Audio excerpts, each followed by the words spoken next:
Elle a dit, ce n'est pas de la tricherie si nous ne sommes pas encore mariés. Quand j'ai découvert qu'elle avait couché avec son ex à son enterrement de vie de jeune fille, je ne l'ai pas confrontée. J'ai laissé ses parents payer pour le mariage, je l'ai laissé choisir la robe, je l'ai même laissé remonter l'allée. Puis, quand l'officiant a demandé si je la prenais pour épouse, j'ai juste dit. Salut tout le monde, juste un petit merci. Plus de 14% d'entre vous sont déjà abonnés et ça compte énormément pour moi. Si vous êtes nouveau ici et que vous aimez ces histoires, rejoignez la famille en cliquant sur le bouton d'abonnement. Nous sommes en route pour les 1000. Moi, Jake, 32 ans, j'écris ceci depuis ma chambre d'hôtel à Vegas. Toujours dans mon smoking. Le mariage était censé avoir lieu hier. Le mot-clé, c'est « censé ». Laissez-moi revenir en arrière. Il y a 3 semaines, ma fiancée Claire, 29 ans, est partie à Miami pour son enterrement de vie de jeune fille. Sa sœur Megan avait tout organisé, 5 jours de boîte de nuit, 2 plages, et une dernière folie avant de se ranger. Je n'étais pas inquiet. Claire et moi étions ensemble depuis 6 ans, fiancés depuis 1 an. Elle ne m'avait jamais donné de raison de douter d'elle. De plus, ses amis sont plutôt sages comparés aux histoires d'horreur qu'on entend sur les enterrements de vie de jeunes filles. Elle est revenue le dimanche soir, radieuse et détendue. Elle m'a montré des photos sur son téléphone, des clichés sur la plage, des dîners de groupe, quelques photos en boîte de nuit, des choses normales. Tu t'es amusé. C'était incroyable, j'en avais besoin. Le lundi, elle est retournée au travail. Le mardi, j'ai reçu un appel de mon pote Ryan, qui travaille dans l'hôtellerie à Miami. Il gère les services VIP dans l'un des grands hôtels. Et Jake, question bizarre. Est-ce que Claire était à Miami le week-end dernier? Ouais, son enterrement de vie de jeune fille. Pourquoi? Je l'ai vue au Fontainebleau samedi soir. Elle était avec un gars. Grand, cheveux bruns, ils avaient l'air très proches. Mon estomac s'est noué. Tu es sûr que c'était elle? Positif. Je l'ai rencontrée au moins 5 fois à tes soirées. Elle était clairement avec ce mec. Ils se tenaient la main, dansaient très près l'un de l'autre. C'était peut-être juste de la danse, Jake. Ils sont partis ensemble, sont montés dans l'ascenseur vers les étages des chambres. Je suis resté assis, en train d'encaisser. Ryan ne mentirait pas sur une chose pareille. Tu as reconnu le gars. Jamais vu auparavant. Ce soir-là, j'ai demandé nonchalamment à Claire comment s'était passée sa soirée du samedi. Oh, on a fait quelques boîtes, on a dansé jusqu'à 2 heures du matin. Super sympa. Quelqu'un d'intéressant? Juste nous, les filles. Enfin, l'ami de Megan avait amené son copain, mais il est surtout resté au bar. Un mensonge pur et simple. Ryan avait dit qu'elle était avec un type quelconque, pas le copain de l'ami de Megan. Mercredi, je n'arrivais pas à me concentrer au travail. Je n'arrêtais pas d'y penser. Finalement, j'ai appelé Megan. Salut Megan, Claire a dit que vous vous étiez éclatés à Miami. Oh ouais, un week-end de fête totale. Elle a mentionné que la nuit de samedi était folle. Samedi était clairement dingue. On a fait au moins 3 endroits différents. Cool. Elle a dit qu'un gars vous embêtait toutes. Il y a eu un silence. Quel gars? Elle a mentionné qu'un type était insistant avec le groupe. Non, rien de tout ça. Pourquoi? Megan n'avait aucune idée de ce dont je parlais, ce qui signifiait que Claire était avec un gars et que Megan soit ne le savait pas, soit la couvrait. Jeudi, j'ai décidé de faire quelques recherches. Claire poste toujours tout sur les réseaux sociaux, mais ses publications de Miami étaient limitées. Juste les photos de groupe qu'elle m'avait montrées.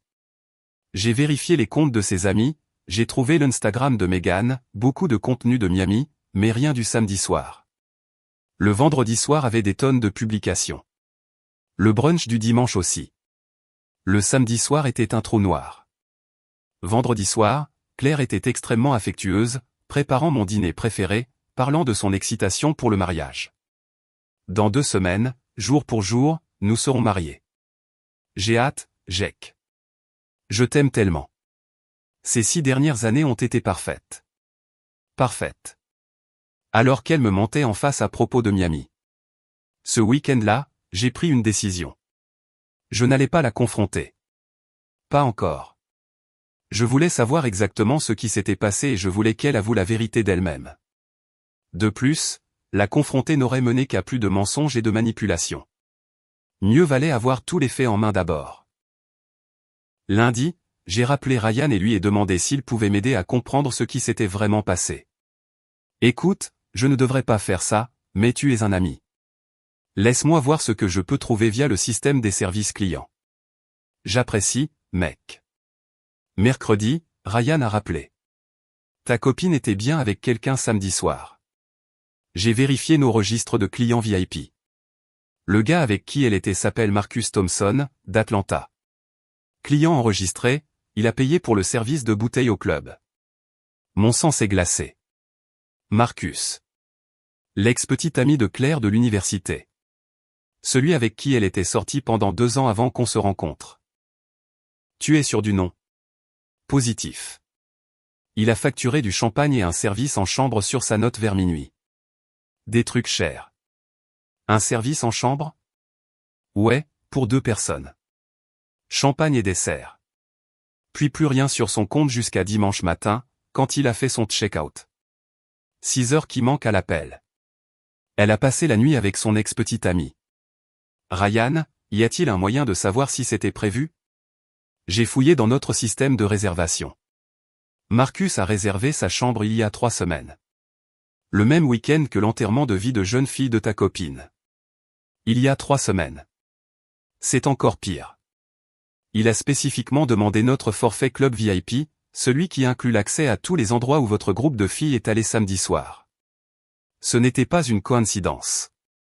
Elle planifiait ça depuis des semaines. Ce soir-là, Claire était en train de regarder les plans de table du mariage.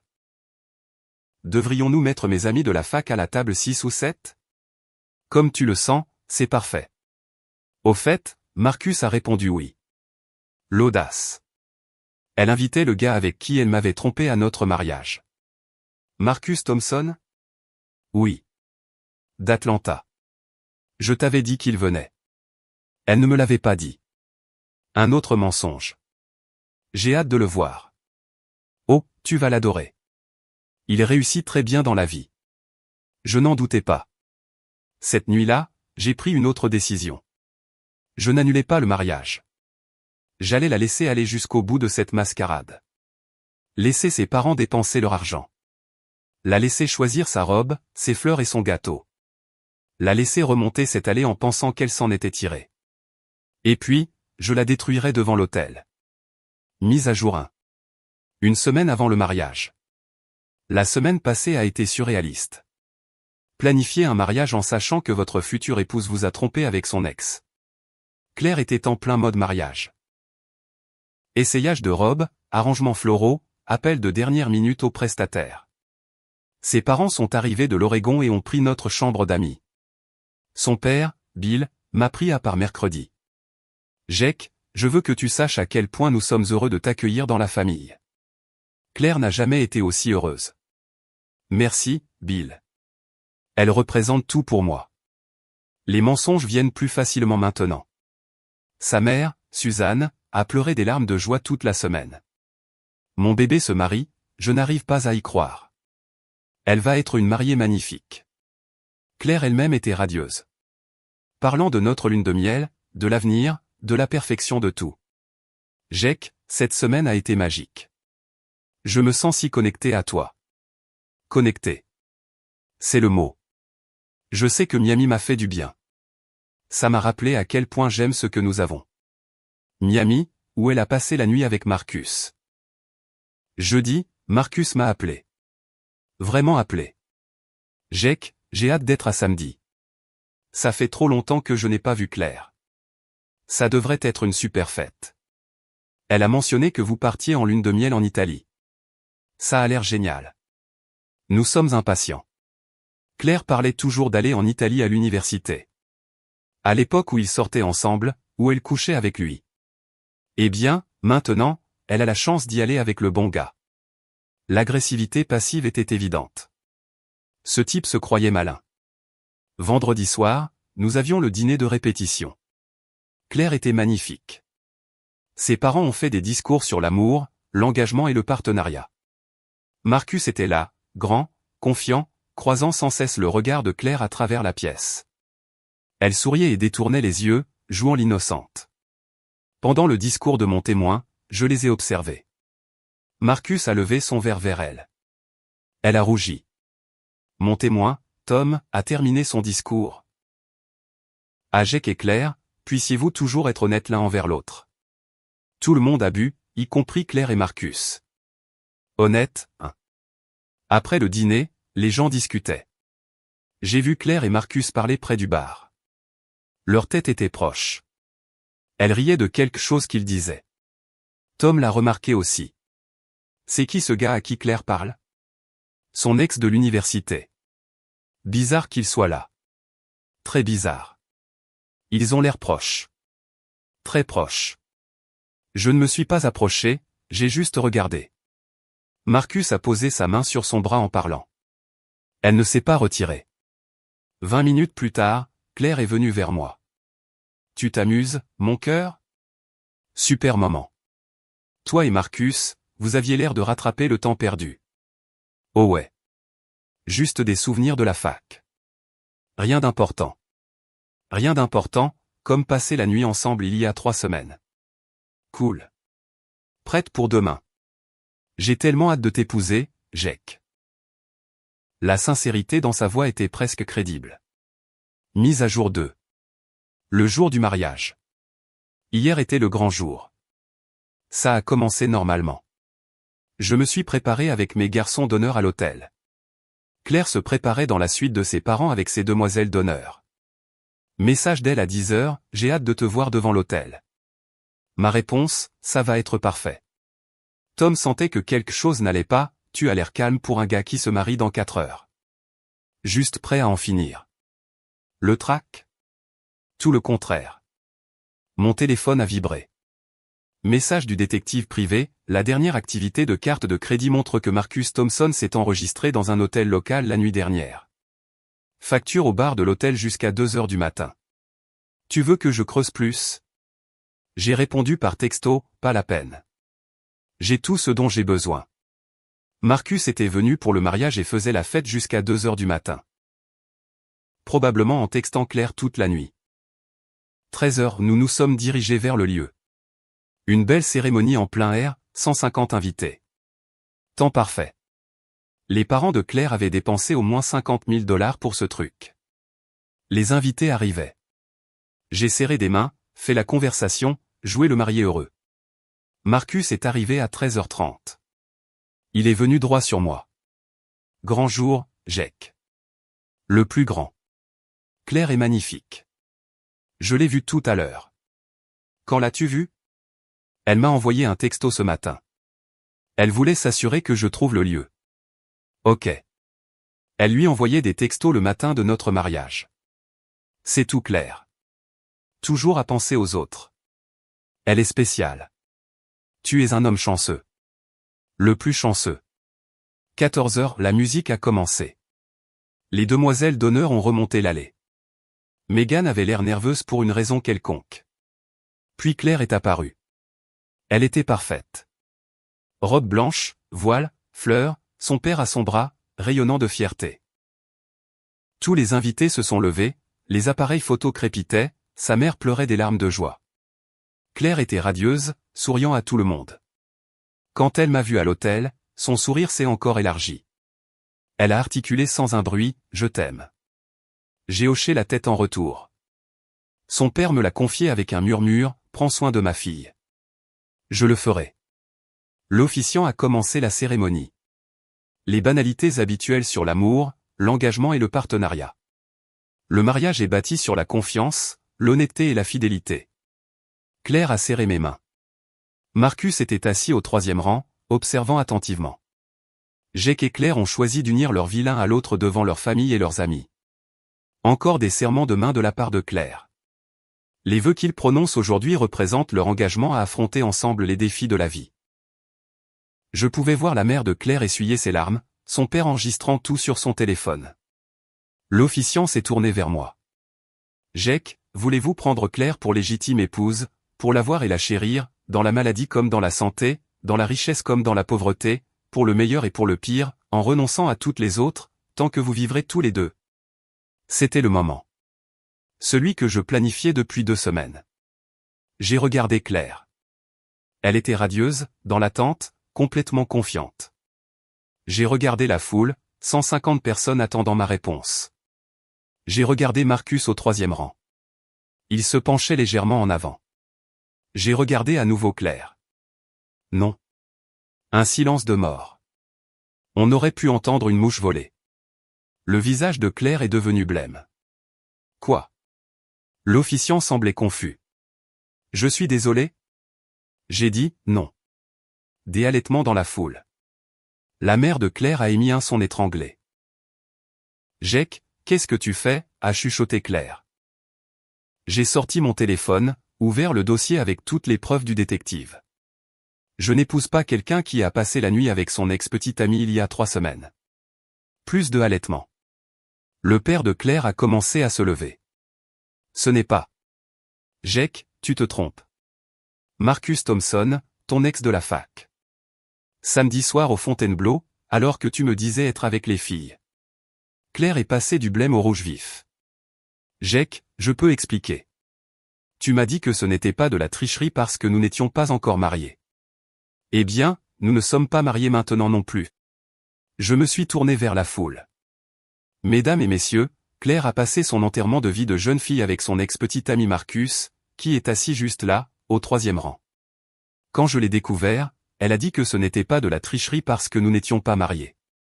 Alors je me suis dit que j'allais attendre que nous le soyons presque. Marcus essayait de s'enfoncer dans son siège. Les gens se tournaient pour le dévisager. Claire pleurait maintenant. Jake, s'il te plaît, pas comme ça. Exactement comme ça. Devant tous ceux qui sont venus célébrer ton engagement et ta fidélité. Son père a atteint l'autel. Fils, que se passe-t-il? Bill, votre fille a passé la nuit avec son ex de la fac pendant son enterrement de vie de jeune fille, puis l'a invité à notre mariage. Bill a regardé Claire, puis Marcus, puis de nouveau Claire. Claire? Papa, ce n'est pas ce que tu crois. Elle était avec lui de minuit à dimanche matin, Bill. Service en chambre pour 2. Champagne et dessert. Le visage de Bill est passé par plusieurs émotions, confusion, colère, déception. C'est vrai? Claire sanglotait maintenant. C'était une erreur. Ça ne voulait rien dire. Une erreur qui a duré toute une nuit. La foule était en effervescence. La moitié enregistrait avec leur téléphone. L'autre moitié regardait, simplement choquée. La sécurité du lieu a commencé à se diriger vers l'hôtel, mais je redescendais déjà l'allée. Jake, où vas-tu? A crié Tom. À Vegas. La chambre est déjà payée. Dernière mise à jour. 48 heures plus tard. Eh bien, c'était quelque chose. Les suites au lieu de réception ont été apparemment légendaires. Je suis parti juste après mon annonce, mais Tom m'a tout raconté plus tard. Claire a complètement perdu les pédales, pleurant, criant, suppliant les gens d'arrêter d'enregistrer. Ses parents étaient mortifiés. Sa mère s'est enfermée dans les toilettes pendant 20 minutes. La sécurité a dû escorter Marcus dehors après que plusieurs de mes garçons d'honneur l'aient confronté. Pas physiquement, mais ils se sont assurés que tout le monde ait un bon aperçu du type qui a aidé à détruire un mariage. Le coordinateur du lieu était perplexe, ne sachant s'il devait servir le dîner. Le père de Claire leur a dit de le faire. Les gens ont besoin de manger. Donc, 150 invités ont mangé un dîner de réception pendant que Claire pleurait dans la suite de la mariée. Sa sœur, Megan, était apparemment au courant pour Miami depuis le début. Elle a finalement admis que Claire l'avait appelée, paniquée, dimanche matin, la suppliant de la couvrir. Elle avait dit que c'était une erreur et que je ne le découvrirais jamais. Les parents de Claire sont rentrés en Oregon hier. Son père m'a appelé avant leur départ. Jake, je te dois des excuses. Si j'avais su ce que Claire a fait. Vous ne pouviez pas savoir, Bill. Elle a menti à tout le monde. L'argent du mariage. Je sais qu'il est perdu, mais ne t'inquiète pas pour ça. Considère ça comme une leçon apprise. Ce qu'elle a fait était impardonnable. Je suis d'accord. Claire a fait exploser mon téléphone. Appels, textos, messages vocaux, tous des variations du même thème, c'était une erreur, ça ne voulait rien dire, c'est toi que j'aime, pas lui, on peut surmonter ça, tout le monde fait des erreurs, tu m'as humilié. Ce dernier était mon préféré. Je l'ai humilié en exposant ce qu'elle a fait. Marcus a apparemment été viré. Son entreprise a une clause de moralité et quelqu'un leur a envoyé la vidéo du mariage. Coucher avec des femmes fiancées ne fait pas bonne impression pour leur image de marque. Quant à moi, je suis à Vegas, je vis ma meilleure vie. J'ai pris l'argent de la lune de miel et l'ai transformé en un voyage entre potes. Tom est arrivé hier. On va voir des spectacles, on joue au poker, on profite de la liberté. La vengeance n'était pas élaborée, mais elle était parfaite. Claire a eu exactement ce qu'elle méritait, une humiliation publique devant tous ceux qui comptaient pour elle. Sa famille, ses amis, ses collègues, tout le monde sait maintenant qu'elle est une trompeuse. Elle voulait le beurre et l'argent du beurre, coucher avec Marcus et m'épouser. À la place, elle s'est fait démasquer devant l'hôtel et a tout perdu. Le meilleur dans tout ça? Je n'ai pas eu grand-chose à dire. Juste la vérité au pire moment possible pour elle. Parfois, le timing est tout. Elle a dit que ce n'était pas de la tricherie parce que nous n'étions pas encore mariés. Elle avait raison. Et maintenant, nous ne le serons jamais. Merci d'avoir lu, Reddit. Il est temps d'aller aux tables de blackjack. Salut.